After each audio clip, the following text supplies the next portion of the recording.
a sense from, because you're close to the Iranian regime, I want to get a sense of whether... What does that mean exactly? I'm close to the Iranian regime. Is that how you introduce academics from your own country? No.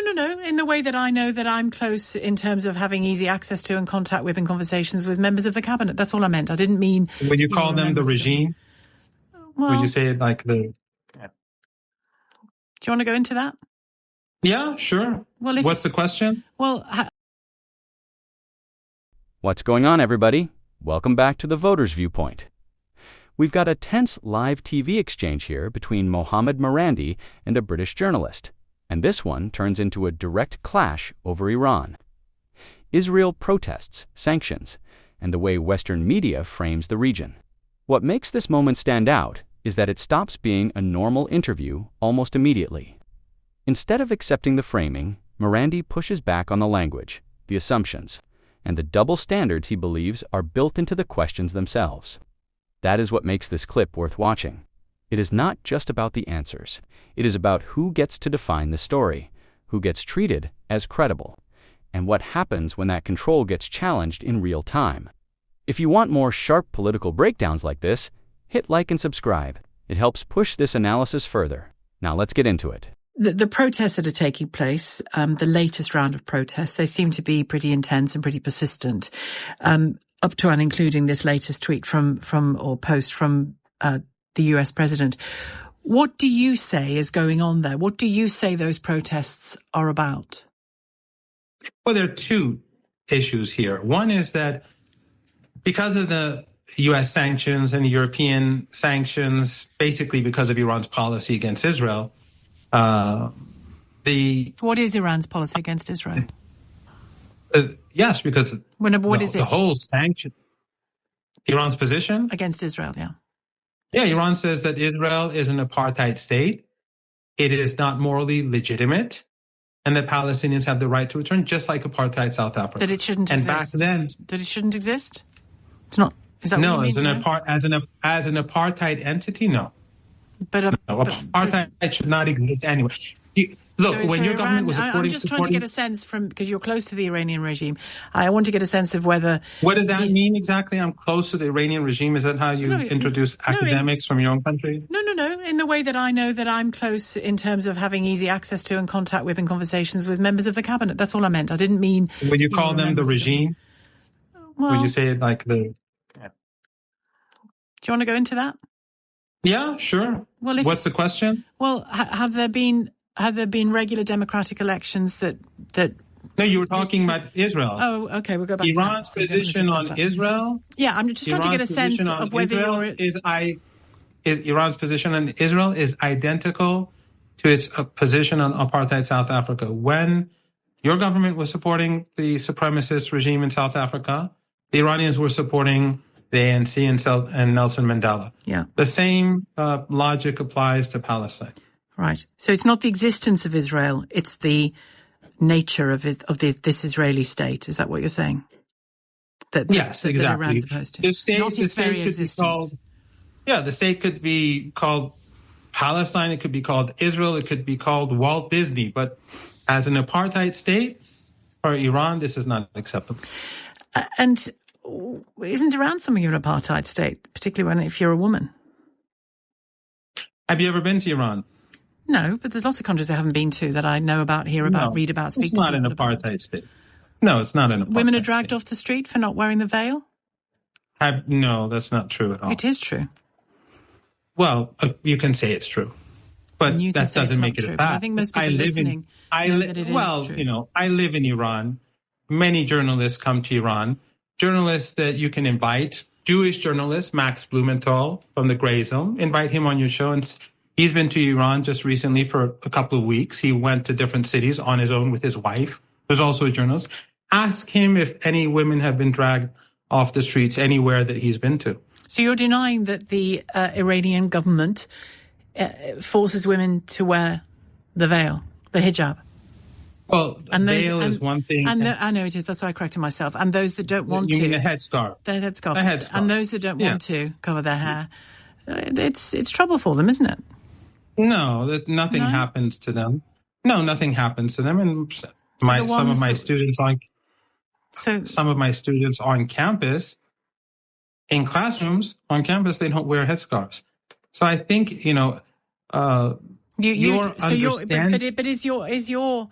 I'm just trying to get a sense, is your assertion that in Iran, in the last decade, and even more recently than that, not a single woman, particularly a protesting young woman, has been detained and in one case died in custody with wounds from beating because she had her hair short? You don't believe that happened?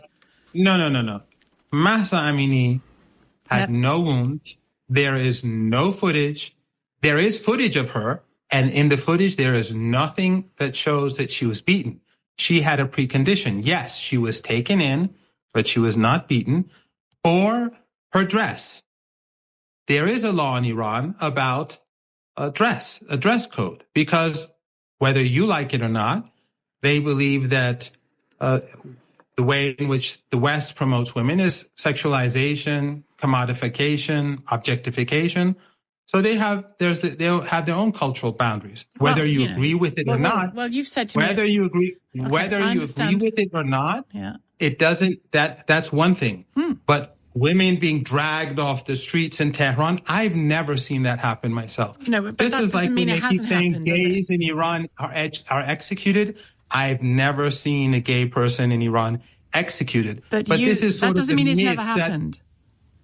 Does it? No. Just because you haven't seen a woman being dragged off the streets doesn't mean it hasn't happened. No, I'm not saying it's never happened. And you are wrong to say, London, if I can just say, you are wrong to say that Mahsa Amini had no injuries. She had physical injuries, including a skull fracture and brain edema. No, she didn't. No. Well, an independent medical analysis and a UN fact-finding mission determined that she did. There was no UN fact-finding mission in Iran. Where are you getting this information? What was the name of the UN fact-finding mission team, the name of the person who did this? I don't have that in front of me, but I can find it for you. But you can say that about any statement that I make. No, but the thing is that I could do it back to you. No, because you can't, because the point is that you have to give me names. If I say in the UK, people are being arrested for saying no to genocide, for having a billboard in their hands, no to genocide, they're being arrested for that. I have to show footage of it happening. And I have to show the law saying that this is how it's done. And when you tell me that if you tell me, has a woman ever been dragged away, I'll say yes. If you say that have people been beaten on the streets by the police, I'd say yes. In protests and riots, it happens. Well, if you tell me innocent people have died in Iran in prisons, I'd say probably yes. Well, it's interesting. But when you tell, and I would say the same about your country as well. And I would say the same about your country. But in your country and in the West, the caricature of Iran is very far from reality. And the reason is because of your country's hatred for Iran, which has been ongoing for 45 years. If Iran was so deeply despised, then it should have collapsed by now, so long ago.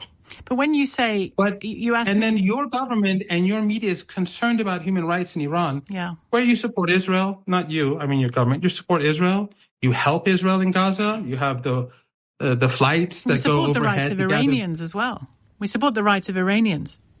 No, you don't. You are a country that tries to harm Iranians because you impose sanctions on ordinary Iranians. The maximum pressure sanctions. Do you think the maximum pressure sanctions hurt a government minister? You know the reasons. They're intended to make ordinary people suffer. You might not like it, but you know the reasons for that. I mean, can I just come back to you on one thing? What are the reasons? Because since I don't like it, you should tell me.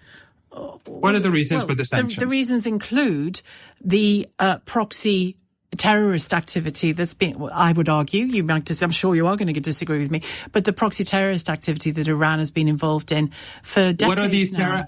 Who are these Hamas, others arming Syria. So Hezbollah you consider as a terrorist organization, right? In part. No. In part? Yeah. What does that mean? Is it a terrorist organization? In part. Is it a terrorist in the same way that the Republican movement in Northern Ireland was in part terroristic. No, in the same way that your government is a terrorist organization in part. Your government is a terrorist organization. Is that your view? That doesn't make sense. Is that Either your view? You're a terrorist or you're not. No, organizations can be partly terroristic and partly political. You know that. Just for your information, Hezbollah was created out of the Israeli invasion of Lebanon.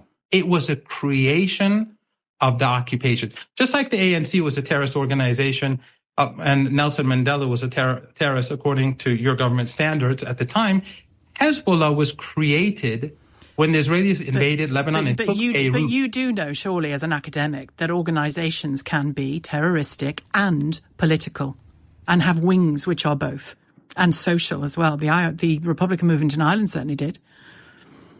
So you're saying that the political wing of Hezbollah is not a terrorist organization? It has connections to a terrorist organization, yeah, but it operates on different levels. So it's not a terrorist organization? In part, it is. Look, I know you don't want to answer the question. From our perspective, Hezbollah is a national liberation organization that has recovered the South Lebanon and saved Lebanon from Israeli occupation and colonization. Okay. And Hezbollah's sin is that it supports the Palestinian people.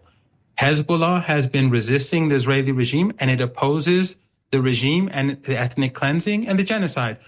Your government, your media supports the genocide. You like Israel. You like what they do, and you consider them to be in your camp.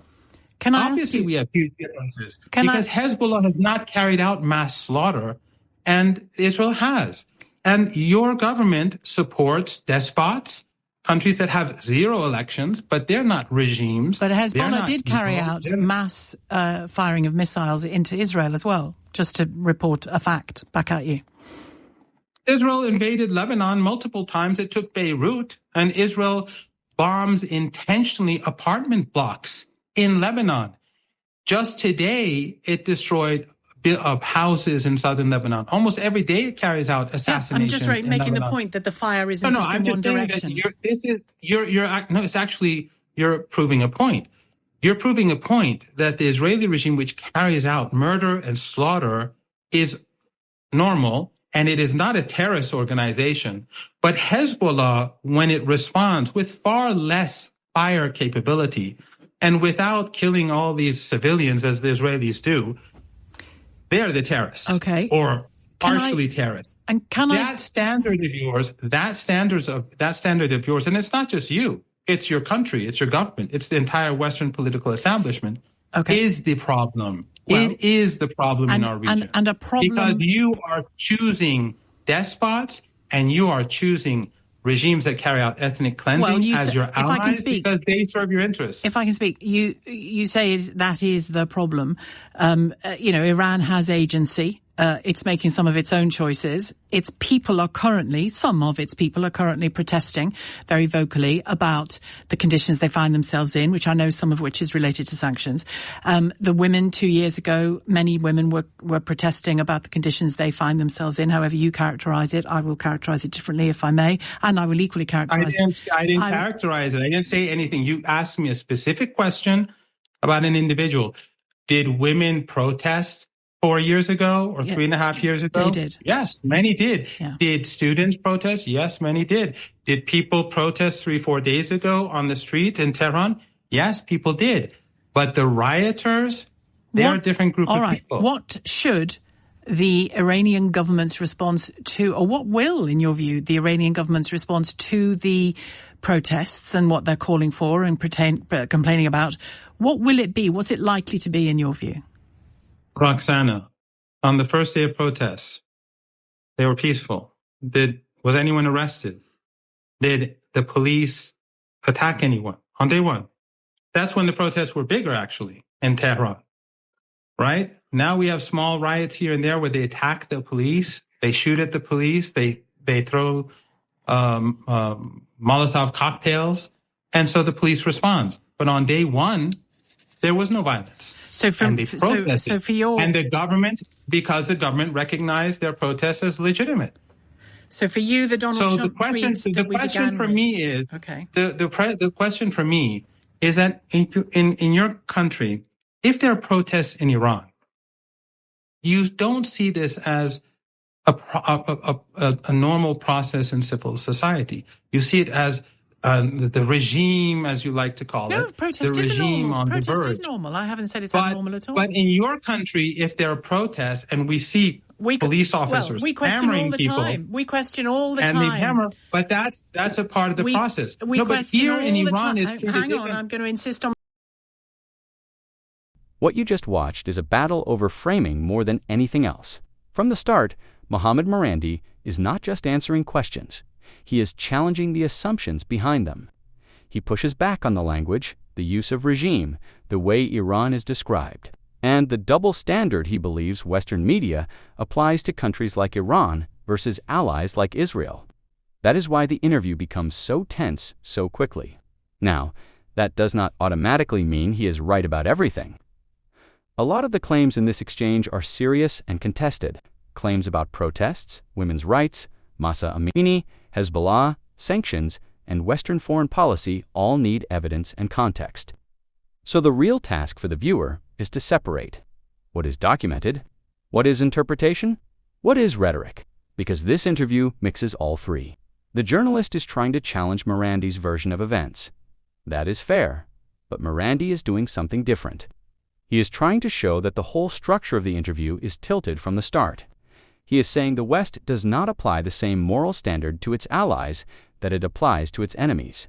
And that argument lands because people already sense that inconsistency in a lot of global coverage. That is also why the clip feels powerful. Marandi refuses the role of guest who just sits there and defends himself inside someone else's frame. He attacks the frame itself. That changes the energy of the entire conversation. The argument over language is also important. Words like regime, terrorism, apartheid, protest, riot. These are not neutral labels. They shape how the audience understands the issue before the debate is even over. So when Marandi fights over those words, he is really fighting over legitimacy. Now, the most honest reading of this exchange is not that one side fully proved its case and the other collapsed. It is that both sides exposed something. The journalist exposed how much of Marandi's case depends on contested claims.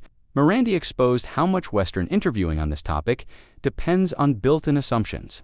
That is why the clip works. It feels like the script breaks. And when the script breaks, viewers pay attention. But breaking the script is not the same as proving every argument. It just means the usual power balance of the interview got disrupted. That is the real takeaway. Do not only ask who sounded stronger, ask what was actually proven, what was assumed, what was left unsupported. That is how you stay grounded when conversations like this get heated. If this breakdown helped you see what was going on beneath the surface, hit the like button and subscribe to The Voter's Viewpoint. It helps push more careful political analysis to people who want more than slogans and talking points. Drop your thoughts in the comments. Did Marandi expose a double standard, or do you think the journalist did not press hard enough on the claims being made? Stay informed, stay critical, and I'll see you in the next one.